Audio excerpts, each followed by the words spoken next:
সংগ্রামী ছাত্র জনতা, আসসালামু আলাইকুম রহমতুল্লাহ।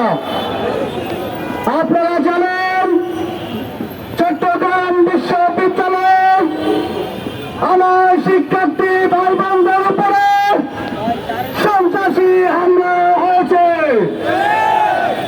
একই সাথে রাজশাহী বিশ্ববিদ্যালয়ের দীর্ঘ ৩৫ বছর পর রাষ্ট্র নির্বাচন অনুষ্ঠিত হওয়ার কথা, কিন্তু একটি ছাত্র সংগঠন সেই রাষ্ট্র নির্বাচন হতে দিতে চায় না।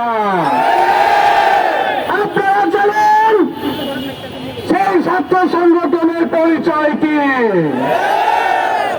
আমরা হুঁশিয়ারি উচ্চারণ করে বলে দিতে চাই, ডাকসু, জাকসু, রাকসু, চাকসু সহ সকল বিশ্ববিদ্যালয়ে ছাত্র সংসদ নির্বাচন অনুষ্ঠিত হতেই হবে।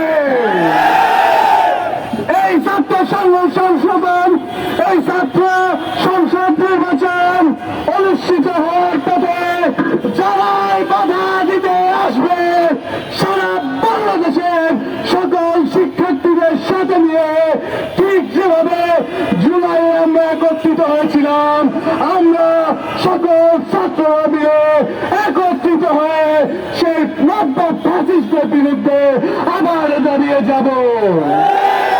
একই সাথে আমরা ইন্টারিমকে হুঁশিয়ারি উচ্চারণ করে বলে দিতে চাই, শিক্ষার্থীদেরকে আপনাদের প্রতিরোধকারী হিসেবে তৈরি করবেন না, শিক্ষার্থীদেরকে প্রতিপক্ষ বানাবেন না, না হলে ফ্যাসিস্ট হাসিনার যে পরিণতি হয়েছিল আপনাদের পরিণতি তার চেয়েও ভয়াবহ হবে।